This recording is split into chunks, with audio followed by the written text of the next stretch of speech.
Hey everybody, welcome to the Dungeoncast. I'm Brian. And I'm Will. This is the podcast where we talk about everything Dungeons & Dragons, from ruined realms to rare religions. And today we're joined by a D&D icon, 22-time New York Times bestseller, and creator of the titular character Drizzt Do'urden. Hey there, this is R.A. Salvatore, and I'm on the Dungeoncast.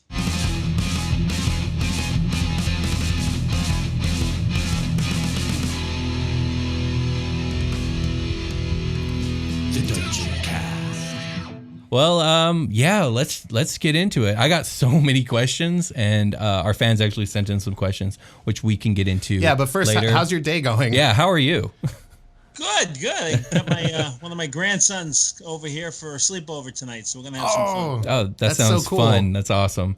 Again, thank you so much for coming on the show. You're a huge influence on D&D as a whole, and just such a huge icon, and I'm a big fan. So my first question is, everyone knows you as the writer behind one of the most popular D&D characters of all time. You've written over 22 novels. Also 22, yeah. Yeah, and I mean those were just the New York Times bestsellers. 67. Oh boy, when did you know that you wanted to be a writer? Was there a moment that you just knew this is what you wanted to do? Yeah, when the first contract showed up. Yeah, fair enough. That is fair enough. Finance. I was a math major. Oh wow. Oh wow, that's a big change. Yeah, what happened was I went to college, and I started college undeclared, but I was math computer science. Mm-hmm. And that was in the 70s. There weren't a lot of fantasy books, and there weren't a lot of bookstores, and there was no internet. Yep. So I wasn't much of a reader at that point. I used to be, but school beat it out of me. Yeah, that'll do that. Second year, my sister gave me The Hobbit and The Lord of the Rings for a Christmas present. There we go. Big blizzard out there in 1978 out here in New England. And I was trapped at my mom's house for a week, so I read those books and fell in love with reading again. Oh, wow. That's awesome. Bubbling up all the fantasy books I could, and when I ran out of fantasy books to read, I just wrote one. Oh, cool. Fantastic. Oh, man. Yeah, we talk about Tolkien all the time on this show, and he's such a big influence on me. I mean, yeah, it's Tolkien. Everyone knows Tolkien. That's awesome. So, thank you again, Mr. Tolkien. So how did you end up coming to write for TSR and then eventually Wizards of the Coast? Were you familiar with D&D before that? Oh, yeah. I had started playing D&D in 1980, 81, around there.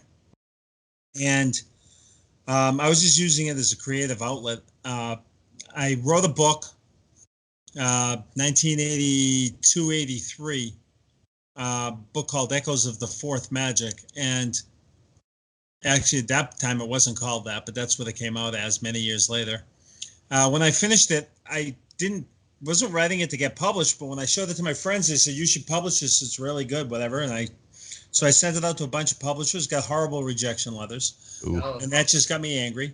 Yeah. But, in the meantime, I'm building my career, working in inventory and financial analysis, and got married, kids coming along, but I kept writing. Then in 1987, early 87, I thought I had the book where I needed it to be. So I went to send it out again, and I looked in this book called The Writer's Market, which every writer should take a look at it before they submit. It tells you who to submit to, who the editors are, what they want from you. Oh, wow. And I sent it to a bunch of places, and one of them was TSR, because I knew the Dragonlance books, Margaret Tracy's books were out and doing really well. So I sent it to TSR. And I got a call from them, and it was Mary Kirchhoff, and she said, I really like this. Can you set it in the Forgotten Realms? And I said, what are the Forgotten Realms? Oh, cool. Oh, yeah, they weren't around yet, yeah. So how was I supposed to know? Right. And we couldn't set that book in the Forgotten Realms because that book started in our world, and the realms aren't really related to our world. I see. She asked me to audition to do the second book in the realms.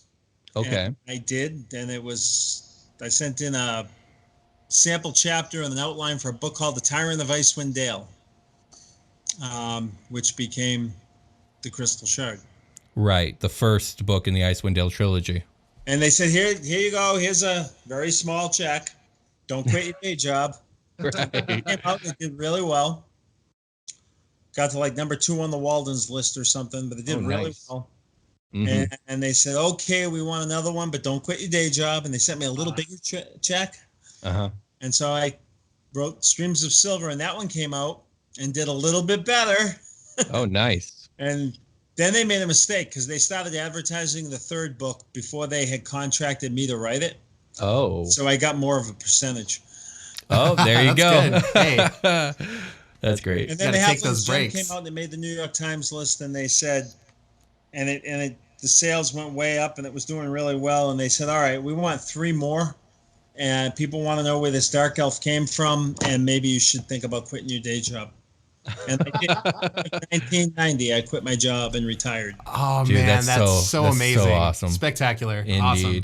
So since we've brought up Drizzt, I wanted to ask you, and I think everyone wants to ask, what was the impetus behind the character of Drizzt Do'urden? I know Ben shared the story that he had heard, but we'd like to hear from you.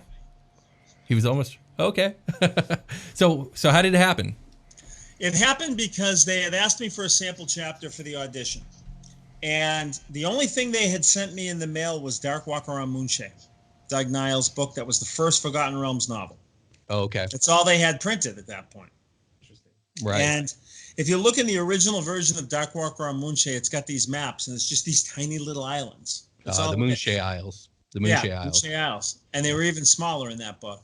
Oh, gosh. And so I thought they were doing another Dragonlance thing, but Right. I didn't really want to use Doug's characters. So I used, in the sample chapter, however, I used one of his characters just to introduce Wulfgar, who was going to be the hero of my book. So I used Dareth the Calamshite to introduce Wulfgar in the lair of a Verbeeg named Bigrin, which became, it was actually a furbolg named Bigrin in Doug's world, but in the other part of the realms, it became a Verbeeg, or a giant named Bigrin, which is in Crystal Shard. And so then I was sitting at work. It was July 11th. I remember the day.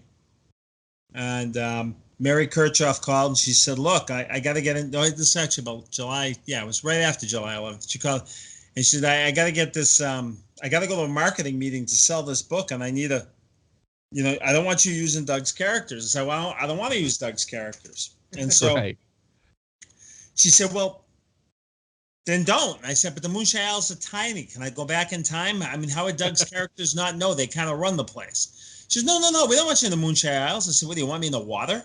Because that's all that was on the map. Oh, we didn't send you Ed's original maps. Oh, no. So they sent me a stack of 8.5 by 11 pages, not numbered. Some of them just had like one line. Others had a line with a mountain and a tree. Oh, do you have to like jigsaw puzzle them together? Then they had no key, no numbers, no nothing. It took me a day and a half to put them together at work. My boss was not. Oh, wow. No, he helped me. Actually got on the floor and helped me. And so did his boss. Oh, wow. Nice. Yeah, they were going to lunch, and they said, Bob, let's come on, we're going to lunch. This was the controller and the president of service of a multi-million-dollar high-tech company. Come on, Bob, we're going to lunch. I can't. I got too much work to do. As soon as they left, I put all my furniture out in the hallway. And I got on the floor. I took my tie off and tied it around my head like a bandana, and I got on the floor, and all of a sudden I lost track of time. I hear, what are you doing? I turn around, and they're all standing there. I told them what I was doing, so they all took off their ties, tied them around their heads like bandanas, got on the floor with me, and we assembled the realms. Fantastic. Hell yeah. Anyway, that's so amazing. We decided we were going to reset the book. We went through this process of resetting the book. Okay. Which was really frustrating.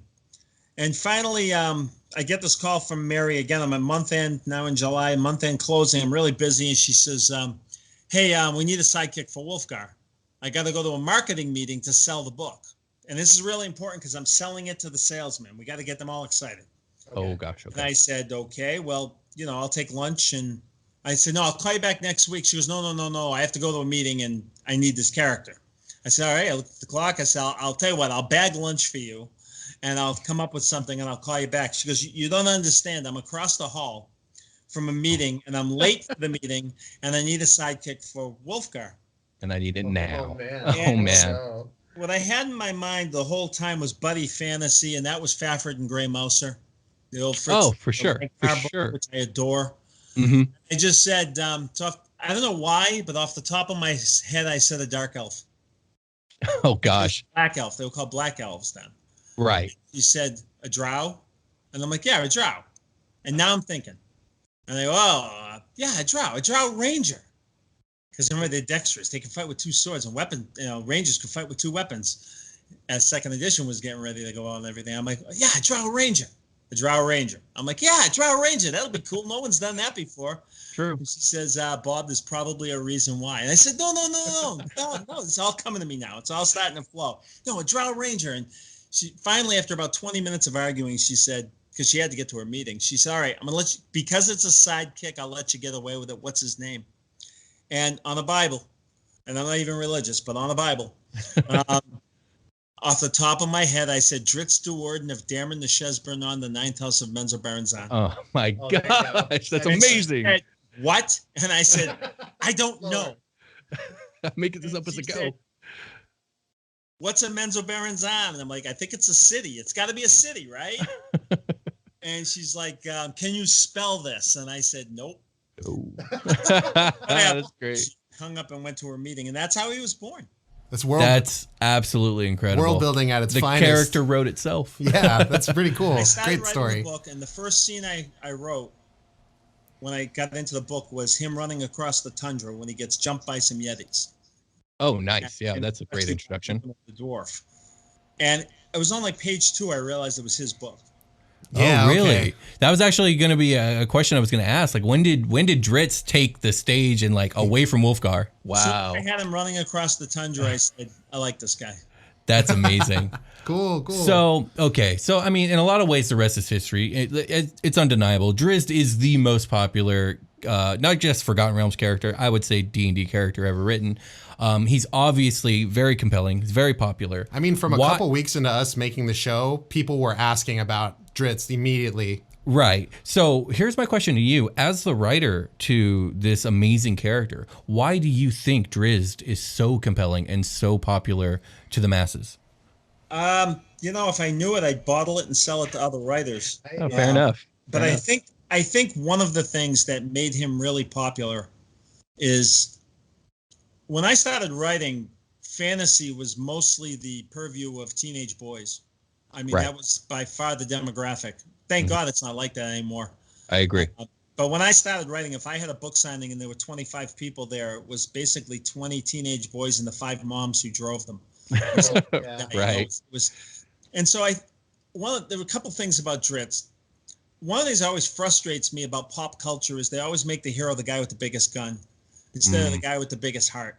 Mm-hmm. And I think it's easy to get the biggest gun, but it's really hard to do the right thing when it's hard to do the right thing. Yeah. So I think Drizzt, even though he makes all kinds of mistakes, he's always trying to do the right thing. And I think that's very appealing to people. Right. And then the second part is he's an outcast and he's misunderstood. And who in high school doesn't feel that way? Yeah, that's very relatable. So it doesn't surprise me anymore. It does still surprise me. But from the time this all started, thousands and thousands of letters and emails and Facebook PMs later, every single week, I'm getting several from people that say, I was in a really dark place at a really dark time in my life, and I found this character, and he got me through it. Wow. And it blows my mind every time. But it's really, it's humbling, and it's inspiring, and it's all I ever wanted to do in my life is take care of my family and leave the world a little better than I found the world. And it feels like I'm on that path a little bit. That's very satisfying for me. Absolutely. Here to that. Yeah, and you're a notable creator with a very relatable character, and it definitely shows. People do respond that way, even talking to us. They love that character. They feel very passionately. Yeah, I think the thing that really hooked was in the Dark Elf books. Excuse me, when they came out, I did those essays at the part of each section. It's kind of like Drizzt's philosophical musings to himself. He's trying to sort out the world. And what I'm really doing there is I use all the characters in my books to make sense of the world. Mm-hmm. And that's him trying to make sense of the world. And I think that resonated with a lot of people. Yeah, getting those inner thoughts, making someone really personal by doing that. That's fantastic. I love the idea of character building that way, too. That's great. Yeah, that's super awesome. So most fans know you, obviously, as the creator of Drizzt Do'urden, but I think most D&D fans don't realize that you're also primarily responsible for a ton of the lore pertaining to Drow and Forgotten Realms that most people just consider like canon. basically what I'm trying to say is like before you, Drow were just monsters that lived in a cave. There was like a page of lore. Trust me, I know. I do research for this show constantly. When I go back to the old editions and I'm like trying to look up rich lore on a monster, I'll get like 2 paragraphs. So my question is like, how did you approach developing Drow society and culture almost from scratch? Well, what happened was when they signed me back up and wanted me to quit my job to do the Dark Elf trilogy, Mm-hmm. I had my Fiend folio, and that had an entry on Dark Elves. Mm-hmm. And I had the old modules, Descent to the Depths of the Earth, Queen of the Demon Web Pits, Vault of the Drow. Remember those? Yeah. I had those. That's where like the snake-headed whips came from in the Matriarchal Society and all that. Mm-hmm. So I called TSR and I said, okay, I've got these 2 things with these 3 modules in the Fiend folio, but that's all I have. What else are you going to send me about Drow? And they said, it's all there is. Yeah. Oh, gosh. And I said, well, what do you want me to do here? And they said, we're giving you carte blanche to create the Drow in Forgotten Realms. Wow. And There you go. I thought about it for a while. I'm trying to think of this city now named Menzoberranzan because I said that on the phone.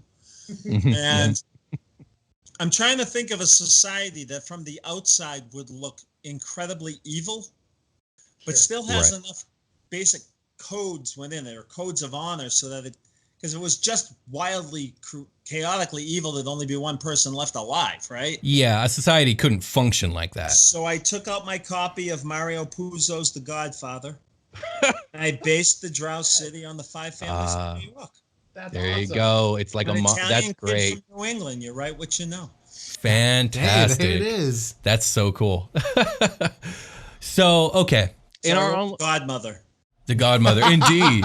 And you did a great job, sir. I love it. So in our online conversations, I remember you noted that our guest, Ben Sherman from Favorite in History, shout out to Ben, he did a great job. Thank you, Ben. But you noted that he was a bit muddy on the details for a lot of the more recent Drizzt adventures. So I want to ask you the same question I asked him. What has Drizzt been up to lately? How many hours you got? Basically, what happened is Drizzt went through, he and his friends achieved, and then, of course, it kept getting taken away from them. They got Mithril Hall, then they had to go rescue the halfling. They went and rescued the halfling, and then the Drow attacked. And then Drizzt felt bad, so he went back to the Drow. This is all in the first few books, because he didn't want to keep putting his friends in peril. But then we did the Hunter's Blades trilogy, and it got wider again. And at this point in time, now I'm with WotC. I'm not with TSR anymore. We had a very bad breakup with TSR. Now I'm with WotC. Mm-hmm. Okay. Because they asked me to come back. I'm doing the Hunter's Blades trilogy. And what I'm hoping to do is now start focusing on other characters. Actually, it was 3 books. And I couldn't, it was actually Paths of Darkness. I always mix them up. There's so many. There's like 35 of them. There's a lot of them. But I'm doing these books, and I wanted to focus on other characters. And so I did like Servant of the Shard with Intruri and Dralaxel being the heroes. And they didn't want me to do that. They wanted me to keep doing Drizzt. So basically I'm just coming up with new adventures and storyline. We're kind of going along. And then 4th edition comes up. Oh boy. And that was a big one. I'm just starting on, I think I was just starting the Orc King and the Transitions, but I don't think it was called Transitions at that point. But 4th edition turns Forgotten Realms on its head. 4th edition turned everything on its head. Yeah. So I'm flying to Gen Con that year, and I've got the Bible they sent me on 4th edition, and I'm reading it. Cool. And I'm seeing World of Warcraft because of floating cities and things. And I'm seeing all these other things. We get in there, and Ed Greenwood and I are sitting in the room with I think Thomas Reed was in there, and then a bunch of the game designers and the guys running the brand. And they're like, this is going to do, and then what are you, on and on and on and on. And I'm like, what are you thinking? I'm like, why are you doing this? Why are you jumping at 100 years ahead? And they're like, well, we want a place to jump on. I said, we just gave them a place to jump off. And I'm freaked out here, and I'm the only one screaming. But I was screaming. And I'm like, you could accomplish the same thing you're trying to do by just having a plague wipe out most of the known lands. Mm-hmm. Well, why don't you want to go 100 years ahead? I said, because I've got a halfling, I've got an old dwarf, and I've got 2 humans. And 140-year-old humans don't fight very well. Nope. No, they don't. And so, well, this is the way it is. And so now Transitions became me having to figure out how to get rid of the characters. And I walked out of the meeting, and Ed Greenwood was as distraught as I was. Yeah, I bet. And he looked at me and he said, Bob, what are we going to do? And I said, we're going to think longer term than they are, and we're going to figure out how we're going to put this back, because 5 years from now, they're going to come to us and they're going to say, fix it. Right, right. And so Ed and I started plotting. And I plotted the companions, even though I didn't think it was ever going to happen. Mm-hmm. I thought those characters were gone. But right. we get to Gauntlgrim, and now Brunner goes away. And so I've gotten rid of all of Drizzt's old friends. Okay. Wolfgar went to the north. Catti-brie and Regis passed on. Brunner died in Gauntlgrim. And now, so I said, okay, well, I'll explore the darker side of the world. Drizzt gets in with a bad crowd. And so for the rest of the Neverwinter series, he's hanging out with Intriri and Dahlia and some really bad apples. Mm-hmm. Okay. And he's trying to stay true to himself, and it's hard. And so finally we get to the last threshold. And by now I know that they came to us and they want us to fix it. So I write the last threshold. And at the end of the last threshold, Drizzt is on the mountaintop and he's dying. He's been mortally wounded by Dahlia. And it looks like the end. Mm-hmm. And then I got to write the Companions. And the Companions remains one of my favorite books, even though I did something you should never do in a book and I resurrected characters. Right. Okay. And it's the reason it's my favorite book, though, is because the way I resurrected them, since they're with Myleiki.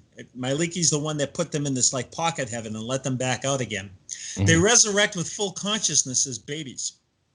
So they're born into the world. Oh, gosh. So I've got Regis in his crib, basically determined that he's not going to be the tag along. So he starts working with a button to make sure he's dexterous. Oh, and wow. That's really cool.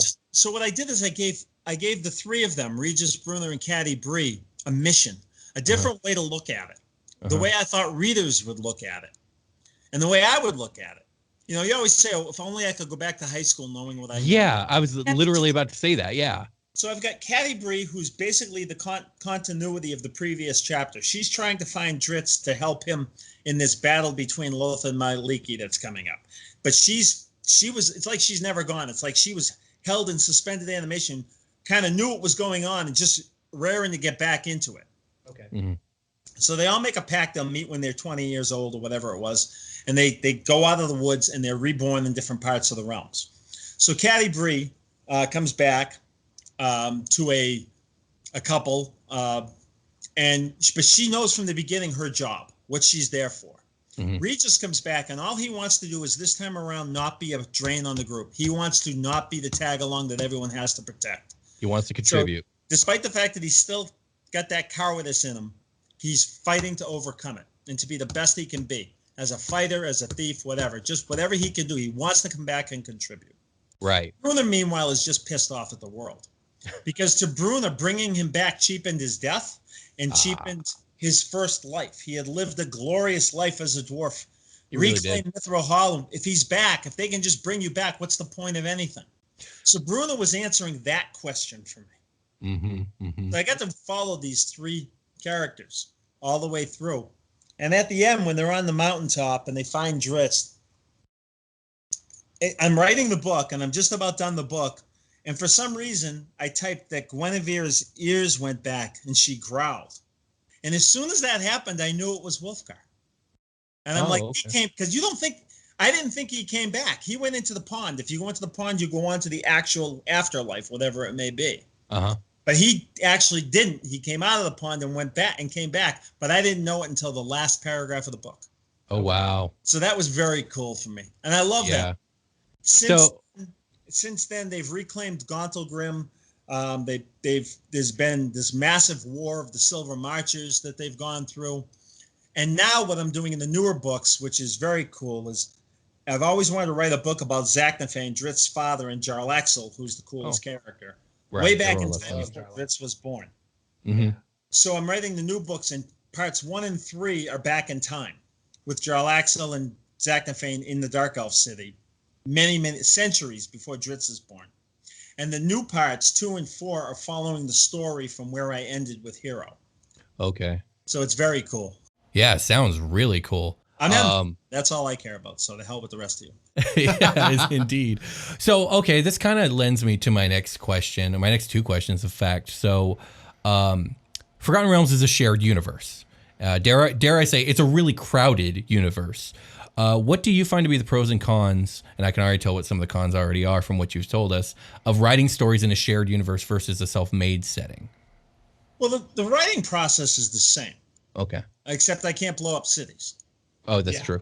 And every now and then they'll ask me if I can include something. Like when the game was coming out for Neverwinter, the new one, the one that Cryptic did, the MMO. Oh yes, I've played it. Yeah, they asked me, can you destroy Neverwinter, because we wanna destroy it so they can rebuild it for their game, because they're using different company, different art assets, and all of that. Right. So they let me blow up a city. I was like excited. Yes, I'll blow it up.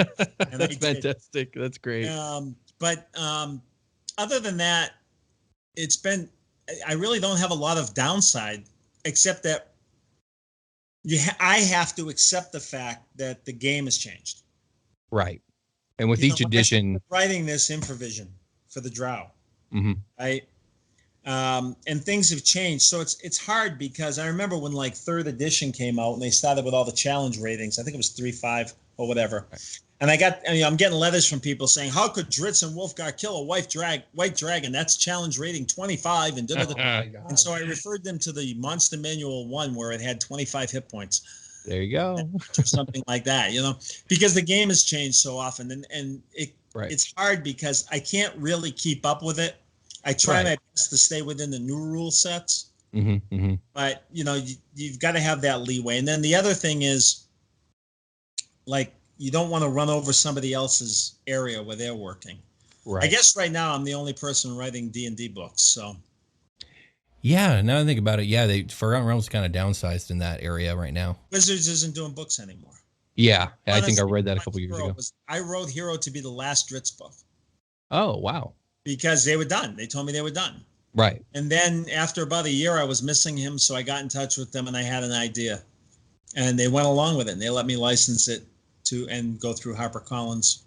They still have full, they still read the books and say yes, no. Right. We worked out a deal. And they've been fantastic. That's awesome. I'm so happy to hear that. It's good to hear. So when you write for a character, as long as you've written for Drizzt, how do you keep the development of him fresh? Do you ever experience writer's block? Do you ever feel like there's going to be a day when you just decide, you know what? That's how I'm ending it. I'm done. No. First of all, writer's block is just a lack of confidence. Okay, fair enough. And you know what? I learned a long time ago, as I had 3 kids in college or whatever, that you don't have time for writer's block. You're a professional writer, and there are lots of people's jobs are depending on you. True. I love that. So shut up, sit down, and type. And that's what but no, because you say, how does the character keep growing? Okay, I just turned 60. I'm not the same person I was when I was 29 and started writing Drizzt. And I have questions about the world. I have expectations that get shattered all the time.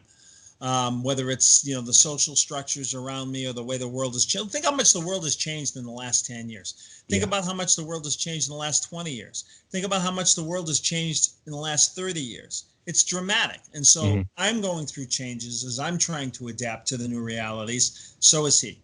So makes sense. In that regard, I really haven't had much of a problem with the emotional development of the characters. And that's more than him, because, there's a bunch of other ones that are there too. Right. That makes sense. That's how I do it. And with Bruner, it's basically he's trapped in a cycle. He rescues a dwarven hall, becomes king, gets bored with being a king, and wants to go on the road and kill somebody. And he's the easiest one to write. But with Regis and the Companions, that book, The Companions, gave me the opportunity to really define who these people wanted to be. They were being given a second chance.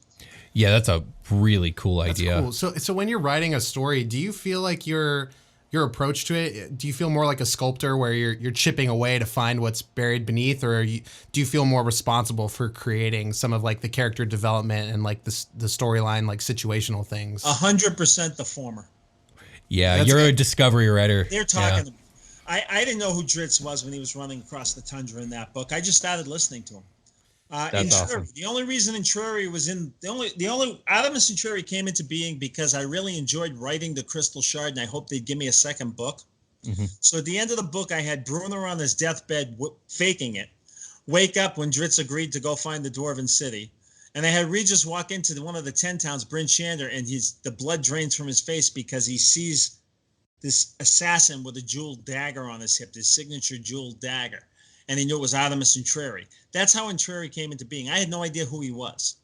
Okay. I thought he was going to be dead in Streams of Silver. I thought he was going to be the big bad guy who didn't get out of that book. That's amazing. I get as many letters about him as I get about Drizzt. Oh, yeah, he's popular. That's for sure.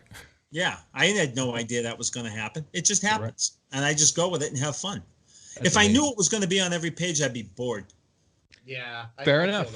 Yeah, I didn't know Wolfgar was coming back till the last paragraph of the book.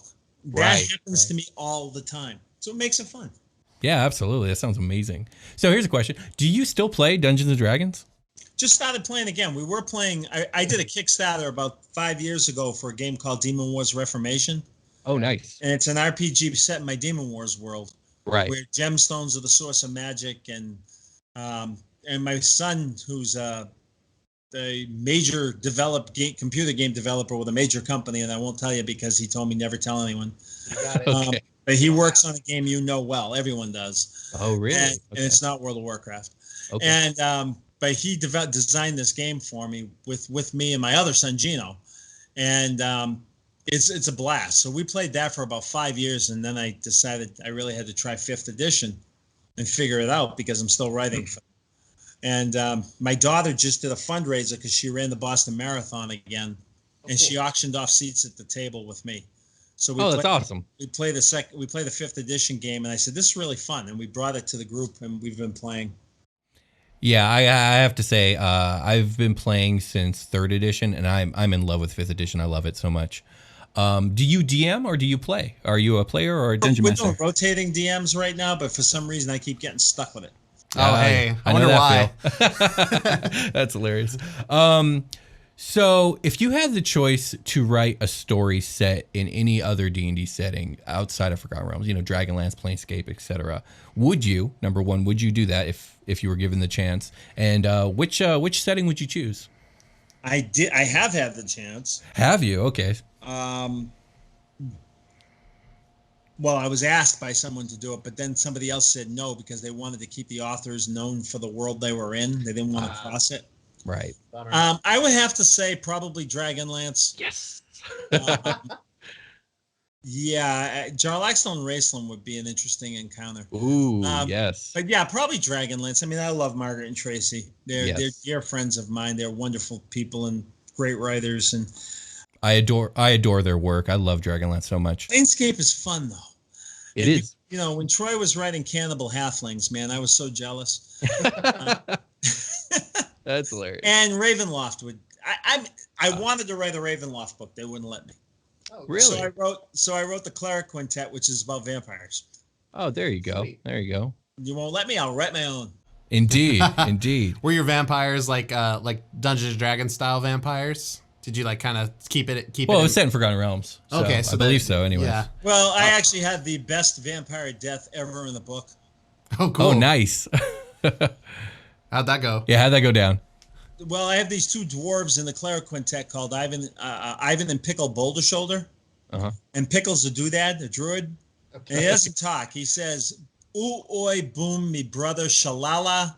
And that's about it. He's got 6 default responses. They had an idea when they were trying to catch. Every time they were fighting the vampire, he would turn into this gaseous cloud and leave the room. So Ivan and Pickle sucked him into a bellows, capped it, ran outside, and blew him out into the sunlight under. Cool. That's fantastic. I love it.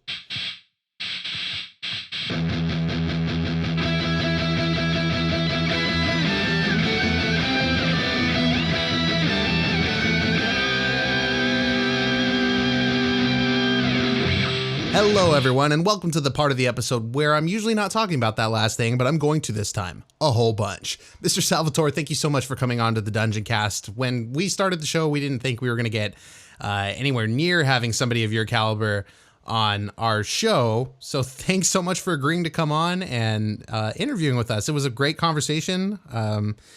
Definitely a first for me. So yeah, thanks so much. And if you're listening to the show, if you can hear the sound of my voice, thank you so much, because it's because of you guys that we're able to do such awesome stuff, and we're able to continue to expand and grow and do new things.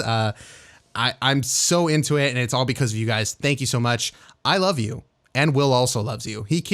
We decided that we weren't going to interrupt the flow of our conversation with Mr. Salvatore for the short rest, so I'm doing it by myself this time.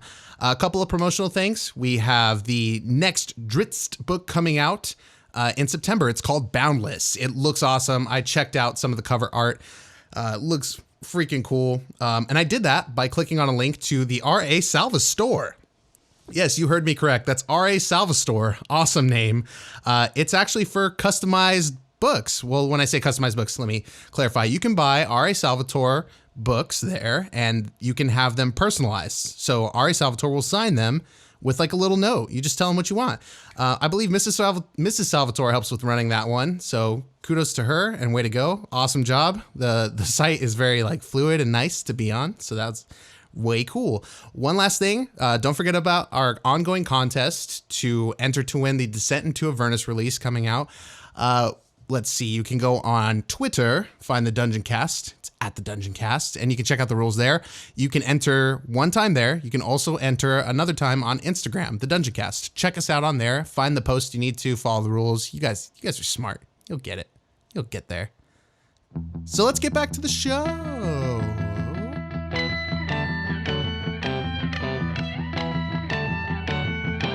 So, you've also been the writer for a couple video games. Namely, the two that come to my mind are Kingdoms of Amalur and Demon's Stone. Both are very good games. I haven't played the Kingdoms of Amalur, but it looks great, and I love Demon's Stone. That's actually one of like my cult classic favorites. And you wrote the stories to these games. What would you say is the difference between writing a story for video games versus traditional novels? Well, the big difference is when you're writing for video games, you have to always keep in mind that the character the player is playing is the most important character in the story. Right.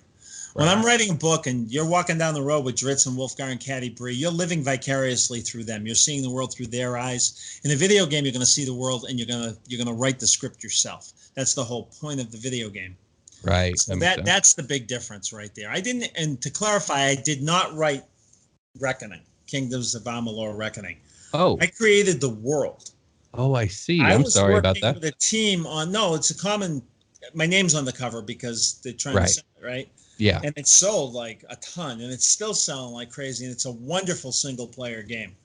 But the credit for that game, for the narrative, goes to the narrative team at Big Huge Games, because we had acquired Big Huge Games. And Ken Ralston was the lead designer on that. You may have heard of Ken. He did like the Elder Scrolls. He's done a lot of big things. Yeah. And so Mark Nelson and Ken Ralston and their team down in Maryland actually wrote the stories for that game. Then they came up and they had to sit with me and a couple of the guys that worked for me over at 38 Studios, and we went through it with them, and we edited it with them and gave them ideas for maybe integrating it more into this huge world that we had created. The world for Amalur is a 10,000-year history, and it's the wiki is several thousand pages long. That's really cool. I got to leaf through that. Bonkers. That sounds amazing. So I've played Demon's Stone. I love that game. I just said that before. And in Demon's Stone, Drizzt makes an excellent appearance. Actually, that's my first introduction to the character of Drizzt Do'urden is in the game Demon's Stone. Have you ever been approached about making a game centered around Drizzt? Maybe. Oh, okay. Okay. That little implant in the back of my head's starting to flash. I gotta be. Okay. All right. Yeah, with Demon's Stone, my only regret about that game is because that game, if you remember, well, you know it, but when it came out on a disc, you could play any of the three characters, and the other two would shift to AI. Right. And that took up so much room on the disc that the story got cut by 3/4. Oh, no. Wow. I've always thought the game was a bit short, but It was very short because of that. Yeah. Wow. I think people were saying they were only getting a couple hours of playtime out of the game. yeah, I think I finished it in 6 hours. It was because of the limitations of the technology at the time. Oh, They didn't want wow. 10 discs, and Yeah. do it back then. But other than that, that was my first real experience in working with a video game, and it was a lot of fun. Yeah, And then I love that game. 38 Studios for 4 years. Oh, wow. We designed this incredible world, and hopefully someday more of it will get out. Awesome. Well, I don't know if I should ask this next question, but I'll ask it anyways, and you can decline to answer. My question is, if you had complete control over a Drizzt game, what kind of game would you want to see made? Oh, that's an easy question, actually. Oh, okay, cool. Remember when Telltale did the Walking Dead? Oh, yes, I do. How Yes. fantastic the storytelling was? Yes. I would love to see a game. Well, it'd be one of two. If it was a co-op game, I would love it for it to be the companions of the Hall on an adventure. So you could play one of the companions. Right. Or your own character in with the companions. That'd be cool, too. But one game I would love to see a game from when Drizzt is born in Menzoberranzan, where you can make the decisions he makes. So like a Y. Are you going to be good Drizzt, the way he went, or are you going to give in to the Drow? That's and cool. do it like the Telltale did the Walking Dead, right? Yeah. I think that would be amazing. What an Excellent. interesting take. That yeah. would be excellent. I didn't expect Choose that your own answer, adventure. but that is the right answer. That is such a good answer. Remember Baldur's Gate? Drizzt was in Baldur's Gate? Yes. Yes, I do. Okay, so I didn't know he was in Baldur's Gate. I'm playing Baldur's Gate, and I come down these woods, and there's this Drow dancing around with 2 scimitars killing gnolls. Hi there. And I'm like, oh, this guy looks familiar. So after we wiped out the gnolls, I was up to him, and I kept trying to cue him to give me his scimitars. Or I know what he has. I gave it to him. He's got some really good stuff. Right. And so then I decided, well, I have to kill him and take the stuff. So but they made him such a munchkin. He totally wiped out my party, of course. Right. Of course. So about a couple of months later, I get this friend up in Canada that I met at a convention, a kid named Mike Beaton. And I get this email from Mike up in Canada, and he says, Bob, I'm really sorry. I hope you'll forgive me. I was playing Baldur's Gate, and I killed Drizzt. And I said, I will absolutely forgive me if you tell me how. Yeah. And he did. And pretty soon, my entire group was outfitted very well. Yes. Very nice. Very nice. That's amazing. So cool. That is an I amazing killed story. him once. I kept restarting the game and killed him like 50.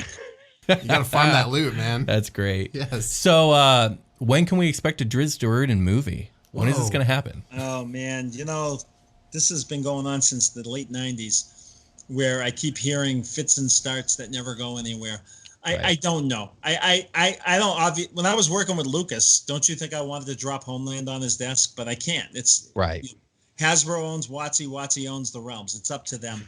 There's been a lot of interest. There was also a lot of issues that were holding them back because of the whole Sweet Pea Studios had the rights to do the movies.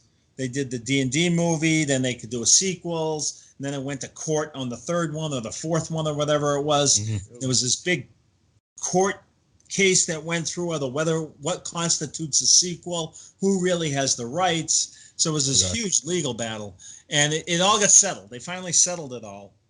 And so I know that there's, is it going to be a movie? Are they going to do Netflix adventure? That would be cool. Or an HBO series or a movie or are they going to do anything? I don't know. And, from where I'm sitting, there's really nothing I can do about it except hope it happens and hope if it does, they ask me to be a part of it because I'd love to get into that.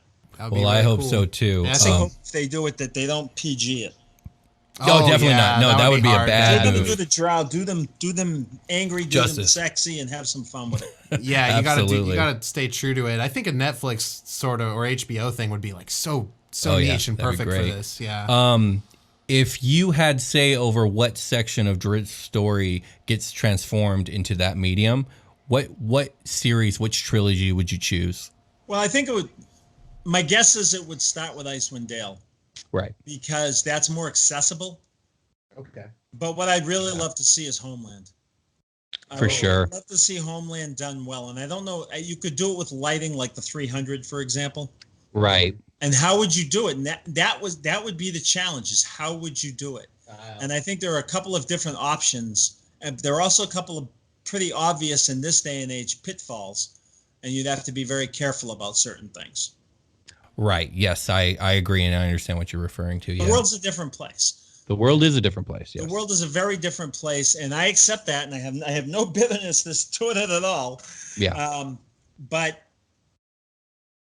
you'd have to be you'd have to do it honestly, faithfully. It's delicate for sure. Absolutely. Yeah. I completely understand. Getting like a new person to buy in. I think people overthink it, though. I agree. I think people overthink it. You know what? And I've said this to Wizards of the Coast for years. If you want to change the color of the Dark Elves, I'll help you retrofit the books. I have no problem. The only important thing is that they're recognizable. Yes, right. Identifiable as like individuals. As what they're supposed to be. That's how Drizzt faces such racism when he comes to. I mean, the whole point of the Drizzt books is that racism is stupid. Yeah. I mean, that's the major theme of the Drizzt books is that it's the content of your character, not the color of your skin, right? That's what the books are all about. Yeah. So I would have no trouble at all if they wanted to do blue or the purple or whatever they want to do. Exactly. Or are the Lothian Drow, is that just one culture of Drow? Right. That's how I tend to approach it in my own game. Black Panther, right? Yeah. So I don't know, and I'm cool with whatever they come up with if they ever do it, and I hope they do someday. Yeah, me too. Take. Okay. So I want to move away from D&D and Forgotten Realms for a moment because I want to talk to you for a minute about the Demon War Saga. Now you're in my wheelhouse. So this series is probably, I mean, I could be wrong here, but I think it's probably the second thing you're most known for writing. And even though I haven't read it, I've read a lot about it in, preparation for today's interview. And it's got me fascinated. It sounds amazing. And based off many of our fans' comments, it seems that many of our fans have no idea that you write fantasy stories in your own original settings. So would you mind giving us a rundown of the setting for the Demon War Saga and what that's like? Sure, but first a correction. I think it's probably the third thing I'm known. Oh, okay. Sure. What comes in number 2? A certain Wookiee. Oh, yeah, that's my next question. That's on the list. Right, anyway, we'll get to that later. Yeah. Demon Wars. Yeah, what happened was I had this... When I wrote the Sword of Bedware books, I was trying to create this whole world, but I didn't have time because I was doing 2+ books a year at the time. Wow. And I just didn't have the time to do it. And I had this idea for a magic system based on gemstones and a society with a church structure. And I really wanted to do my 2 biggest inspirations for Demon Wars were Umberto Eco's Name of the Rose, which is an amazing book. And it's not the book I usually would not like a book like that because it's very heavily detailed. I usually don't read the heavily. I want action. Get me going. Right. But I love that book and I couldn't put it down because I grew up Catholic. And that really talks about the schism in the Catholic Church when they had the fight about wealth. We're the children, we're the disciples of God. We should have all the wealth to build these soaring cathedrals and give everybody hope. And then the other side saying we should be poor like Jesus and we should give the money to help the common people, the peasants. Right. And so Demon Wars is pretty much that story, except it's with magical gemstones, some of which can heal. So you have the church hoarding them, but they're not really. And they're selling some to like the noblemen for favors and stuff. So there's all this corruption in the church with the lords of the kingdom, all the lords and the barons and everything, where maybe, okay, we'll make you a suit of armor that has a heal spell in it. You know what I mean? Something like that. Interesting. But then you have the more common thing, well, not the more common, but one guy in there is saying, well, why aren't we going to like these little farming communities and teaching one guy there how to use the soul stone? Because then he can heal people when they get run over by a mule or something. Right. And we could do good, but the church won't hear of it. So that's one of the big conflicts within Demon Wars. But the bigger conflict is the demon. And the central question of the story is, are demons external creatures that affect people, or are they manifestations of the darkness within the human heart? Wow. And so when I wrote Demon Wars, it was supposed to be 6 books. And the first book was the hero's journey for several characters. The beginning, the middle, and the end of the Great Demon War, when the Dactyl came awake, if you will, and sent his hordes of monsters, and the church went through this great schism. And then the second trilogy was supposed to be the aftermath. How do they pick up the pieces with still corruption running around, and how does that resolve itself? And it was supposed to widen the world. Mm-hmm. Well, in the middle of it, I realized I needed a bridge book, and that became my favorite book I've ever written, I think, a book called Mortalis. So you have the first Demon Wars trilogy, starting with the Demon Awakens, then the Demon Spirit and the Demon Apostle. Then Mortalis leads into the second Demon Wars trilogy. So the first saga was 7 books. And with those 7 books, I created this world, and it's huge. And a magic system that could be changed in different ways for future stories. And so the second series I did in there, I went back in time, hundreds of years, to the beginning of this church, the Abelican Church. Mm-hmm. And a character called the Highwayman, who's the least likely hero you'll ever meet in your life. He basically has cerebral palsy. Okay. Oh, wow. And I did that because a friend of mine's brother, you see him walking around, and, you know, and I always wondered what life must be like. So his poor kid in a brutal time, and he's damaged, severely damaged physically, but inside he's the same as everybody else. He just wants things, but he just can't get his body to do it. Right. And so that's the story of the Highwayman, and then the rise of the first king who unites the kingdom. It's kind of an Arthurian story. Mm-hmm. And it's not the Highwayman, it's not the first king. But anyway. Right. So there's a 4-book series set hundreds of years before Demon Wars. And then I got away from it for a while, and I decided to come back because I got inspired again. And whenever I get inspired, I want to write. And I fell in love with a character that I was watching on a show, and it's one of my favorite historical characters, Anne Boleyn. Oh. I love the character of Anne Boleyn, and I was watching The Tudors. If you haven't seen it, it's a fantastic series, and Natalie Dormer plays Anne Boleyn, and she's amazing in it as the character. For sure. And a friend of mine, a couple of friends of mine they were like inspiring to me. People I don't know them that well. They don't even live out here, but I see them every once in a while. They inspired me to tell the story of a witch. And so I wrote the Coven trilogy, and the first 2 books, Child of a Mad God and Reckoning of Fallen Gods, are out. The 3rd book's coming. It's all done. It's coming out at the beginning of the year. Oh, cool. Awesome. And so Demon Wars now has 14 books and a novella. I wrote the novella when I did the Kickstarter for the game. Oh, awesome. Then I got Will Wheaton to read it on Audible for me. Ooh, nice pull. That's awesome. It's called The Education of Brother Thaddeus. And I'll check it out. And so the Coven begins right at the end of the first 7-book series. Like it kind of overlaps, but it's in a different part of the world with different societies. Mm-hmm. And I got inspired because I went to this mountain and looked back on this mountain lake that is very famous. And I had never been there, and I had never understood what's the big deal until I saw it from the mountain. And when I looked back on that lake, I started seeing these villages that could be around the lake. Mm-hmm. And, well, what would happen if there was a gemstone cave up here? And the magic of those gemstones was keeping it so that this tribe that understood it could survive on the mountain in the winter. Oh, wow. And what an advantage they've had if their spears were tipped with these crystals that could shoot like little bolts of lightning.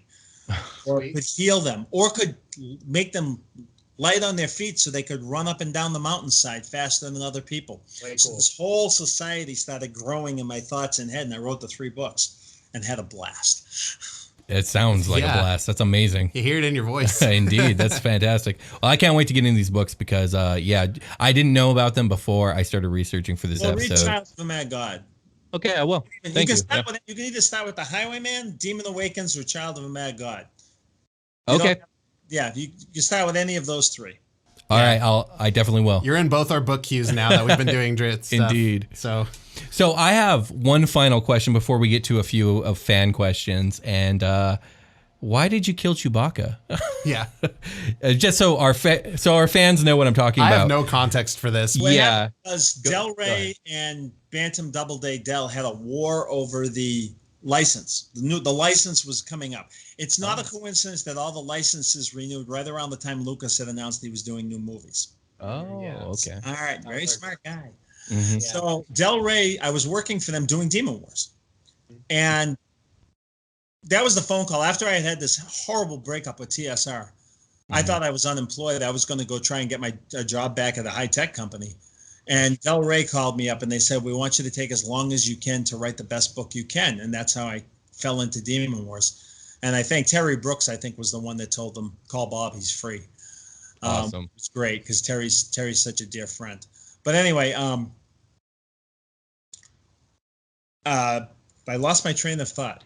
How and why did you come to kill Chewbacca in the novel Vector Prime?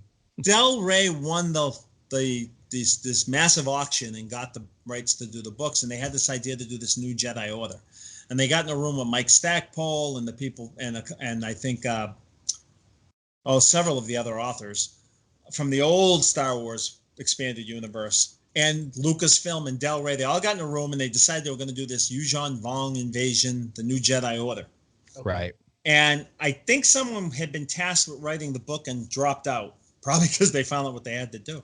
But Del Rey called me up and asked me if I would do a Star Wars, do the first book in the new Jedi Order. And they really wanted me to do it. And they were my publisher at the time. And so the only other deadlines I had were for them. They thought it would be good for me. And they really wanted to kick it off with an action-packed book. And that's those are the kind of books I write. Right. So I said, okay. And they told me the general story from A to Z. And my job was go from A to B or A to B, C. Right. And they said, you have to use all the characters, which was a chore because I had like 14 main characters, which was a nightmare. Yeah. Use all the characters, and you have to give them a Pyrrhic victory where they think they won, but then the reader knows they didn't. That was my entire instruction. So I went home and I wrote this big outline, which I don't usually do, but you have to with Star Wars because everything has to be approved. Right. And I sent it in, and I was on the phone with them, and they said, this is perfect. This is exactly what we want. And I'd already signed the contract. I'd already cashed the check. And they said, but didn't anyone tell you? And I'm like, what? You got to kill Chewbacca. And I'm like, to whom do I write the check back? And I argued and I fought. And That's it rough. was, but then Mike called me, Stackpole, and this order had come down on high from Lucas that if they were going to kill someone, they could kill Chewbacca. Okay. Lucas said It was Chewbacca dies. And so I said, okay. And wow. I guess it's okay now because he's back. He came Right. back, and now he's a Disney princess. So It's that so blood's true. off your hands. Indeed. okay, but that was rough. I And bet it was because. rough because I had to cancel my book tour for that book. Ooh, I'm sorry Because about that. was the day of my brother's last MRI. He had Oh. pancreatic cancer, Oh gosh, I'm sorry. and basically we had to go home with him and to die. Yeah. And so Sorry. here I'm trying to deal with that, and all of a sudden I'm getting hate mail and 1-star reviews on all of my books from people who were just going after me, and death threats and all kinds of weird stuff was going on. No. Yeah. That was my first real taste of that, and it was a very tough time. But I'm sorry for that. bad for me. I came through it just fine. And then, of course, I got to work with George on Attack of the Clones. There you Okay. go. Awesome. So, yeah, All right. that's how. That's how it went Wanted down. to kill the dogs, so they hired the Italian. Oh man. That's hilarious. Well, despite the negativity, that's an epic tale. Of Absolutely. the first death of Chewbacca. So we have a few fan questions, if you don't mind asking or answering them.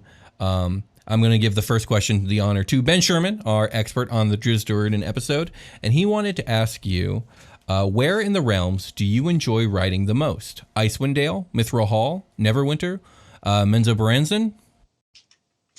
Menzoberranzan. Yeah. When I the start original playing with creation. Drow, it's like even when the story comes to me, I know that's not the real story. So I got to look for the real story below that one. Then I know that's not the real story.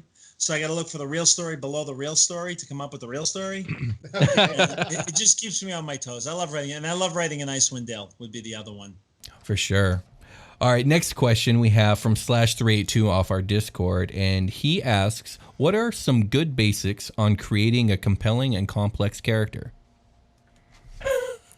Yikes. Yeah, Yeah. that's a broad one. That's a deep one. I'm saying that as the character's going through, what I do is when the character's going under pressure, whether there's a battle or a chase scene or whatever, I let the character guide me. What would the character Right. do next? And through those anecdotes, I get insight into who the character is.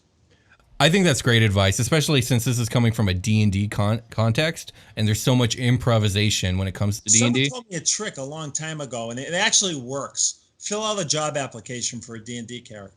Oh, cool. Oh, gosh, I got to try that. And it actually works. Oh, wow. I do have to try that. That sounds amazing. Look inward through job applications.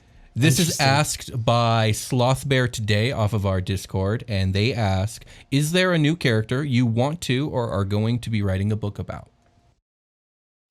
Yeah, her name is Owlin, and she's in Child of a Mad God and the Demon Wars books, absolutely. In the Realms, yes, there is. But since I'm working on the last book of the trilogy now, and I'm not sure if this is it or not. That's my last one I'm under contract for. That's why I'm not going to tell you anything about that. But yeah, there is. It's not really a new character, but it's a new perspective, and an old character brought back, basically not brought back from the dead, but an old character who's out there that I haven't used in a long time, in new lights. And then I'm sure, because of what I want to write next, many new characters will be involved. Many new characters will be involved. Fantastic. Sweet. I think that question is definitely answered. This one is from /382 again, and he asks, what is something you regret giving Drizzt? Character flaw, physical trait, magic item, etc. Is there anything you ever regret giving him? Not really, because it's been so organic. Right, right. And if there's something I gave him that I didn't like, I'd take it away. There you go. Right? And it's not really, because again, it's been such an organic journey with Drizzt. That, by the way, remember when I think I told you that I only had a couple of issues with your expert? Yes. One of them was, I think people are missing the point on what's going on with Drizzt now. He's training with Grandmaster Kane, who, by the way, would kick his butt if they fought. Right. But this isn't, because I heard, overpowered. Right. No. He can kill you with he's getting to the point where he could probably kill you with his hand. But before that, he could have killed you with a scimitar even easier. Right. So and this is really more of a philosophical journey for Drizzt than a power up, if you will. Like people say, now he's got levels in Monk. Right. Get it like that. If you want to take away levels and with something else to give him the levels in Monk, it doesn't matter to me. I don't think of it in those terms. This is just It's like me being a bouncer when I was going through college, right? I was a bouncer for years, and I was a boxer in high school, and then training a little bit in martial arts when I was bouncing, and then training a little bit in sword fighting for a while there, and then all of a sudden finding my absolute love in yoga. Oh wow, yes. And it's the same type of thing. It's fine. It's his evolution as a person. Right. People in real life, their horizons broaden over time. Why would it be different for characters? Right. And as far as being overpowered, he can't do anything with his hands that he wouldn't have done with his swords. Right. And I mean, it comes down to, I think what happens in this case a lot is fans are viewing it from a game perspective. And so for them, everything is like mechanically defined. But that's not the story. But it's also more than that. Right. He's in 30 books, more than 30 books. Right. There are fights in every book. He keeps surviving the fights. If he didn't, the series, he would have been over. He would have been out of the series. Yeah. Right. So just quantity makes him look overpowered. Right. That makes sense. That makes a lot of sense. I always find it funny when I give him a challenge, like a couple of orcs give him a tough fight. And people are like, how could that possibly be? And it's almost like you have to step back from the game and remind yourself.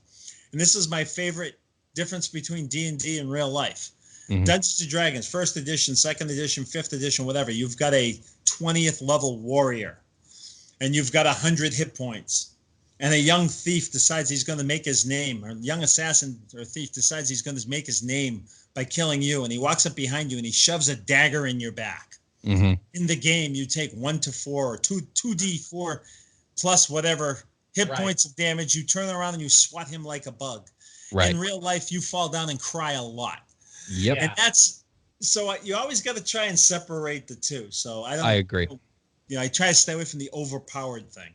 No, I agree with you 100%. Yeah, like no matter what, And that's he's a great going to way to have put it. some vulnerability to him because he's a mortal that exists. Yeah, in a world with physics. Yeah, so. and knives. In 1,000 fights, you can only lose one. Yeah. Exactly. There we go. So I have one final question for you, sir. And this is kind of an inside joke on our Patreon. And this question always gets asked. Do you have a favorite breakfast burrito and or breakfast sandwich?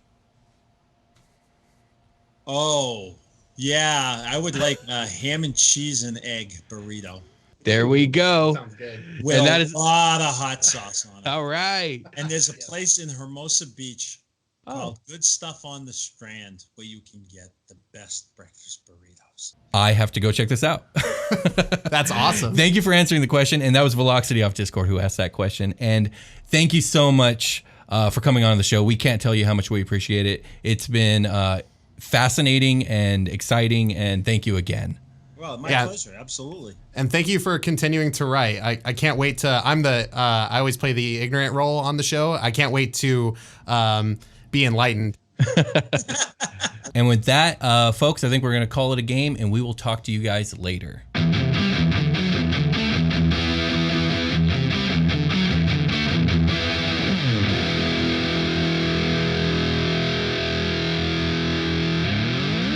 The Dungeoncast.